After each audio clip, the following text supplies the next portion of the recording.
வணக்கம். ராம்நாத் கிச்சனில் இன்றைக்கி என்ன பார்க்க போகிறோம் அப்படின்னா, வசந்த நவராத்திரியினுடைய முதல் நாள் நான் எப்படி பூஜை பண்ணினேன் அப்படிங்கிறத சொல்கிற வீடியோ தான்.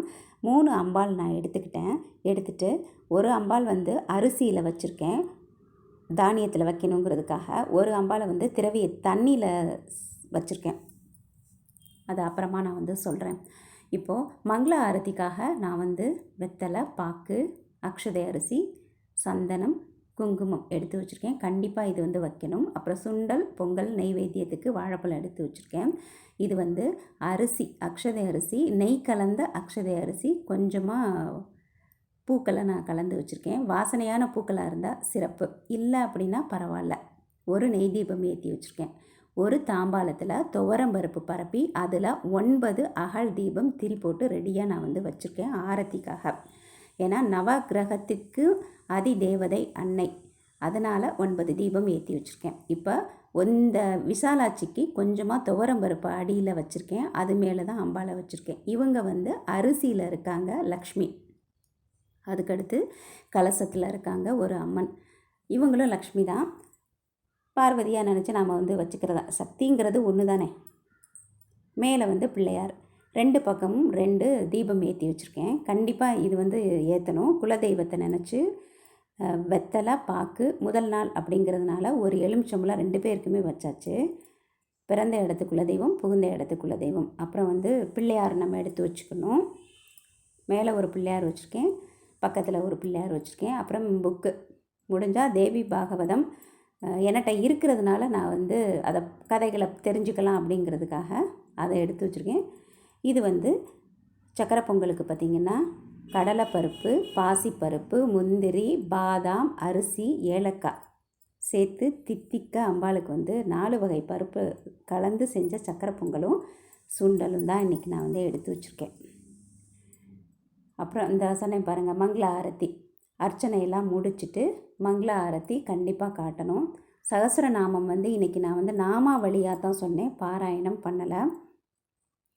பூவெல்லாம் ஒன்று ஒன்றா ஓம் ஸ்ரீ மாத்ரே நம அப்படி சொல்லுவோம்ல, அது முடிச்சுட்டு நானாவித பரிமள மந்திர புஷ்பம் சமர்ப்பயாமி சொல்லிவிட்டு பூஜையை நாம் முடிச்சுக்கலாம். அதுக்கடுத்து அம்பாளுக்கு சக்கரை பொங்கல் நாம் ஊட்டிக்கலாம். இப்போது இது கொஞ்சம் சேக்காகிற மாதிரி தான் இருக்கும், ஏன்னா நான் எல்லாமே நானே தான் செய்கிற மாதிரி இருக்கும். அந்த ஆரத்தி காட்டினேன் பாருங்கள், பூஜை முடிச்சுட்டு ஒரு ஆரத்தி எடுக்கணும்.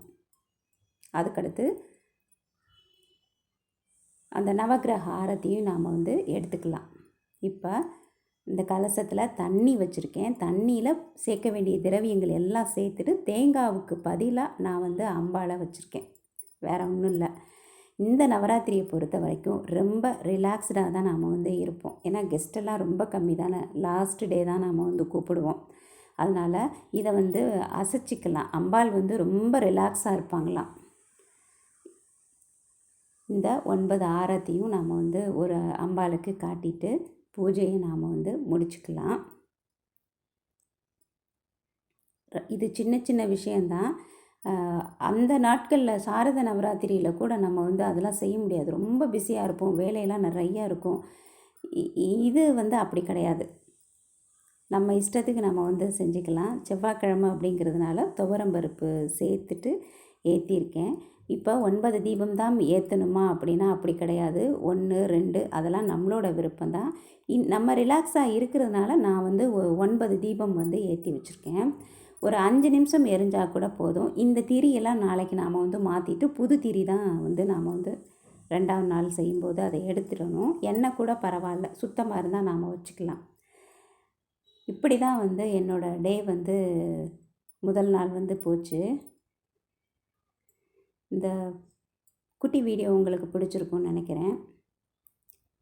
இவங்க காசி விசாலாட்சி, லக்ஷ்மி தேவி, அதுக்கப்புறம் பார்வதி. எனக்கு தெரிஞ்சதை, நான் உணர்ந்ததை, எனக்கு பிடிச்ச மாதிரி நான் செஞ்சேன். நீங்கள் உங்கள் இஷ்டத்துக்கு நீங்கள் பண்ணிக்கலாம். உங்களோட குருவை கேட்டு எப்படி பூஜை பண்ணணுமோ நாம் அப்படி செஞ்சுக்கலாம். இதில் சின்ன சின்ன குறைகள், பிழைகள் இருந்தது அப்படின்னா யாரும் தயவு செஞ்சு பெருசாக எடுத்துக்க வேணாம். நம்ம மனசு என்ன சொல்லுதோ அதை தான் நாம் செய்கிறோம். அவ்வளோதான். என்னைய பொறுத்த வரைக்கும் அப்படி தான் நான் வந்து நம்மளுக்கு இன்றைக்கி இது பண்ணணும் அப்படின்னு தோணும். அப்படி தான் நான் வந்து பூஜை செய்வேன். திரும்பவும் நாளைக்கு சந்திக்கலாம்.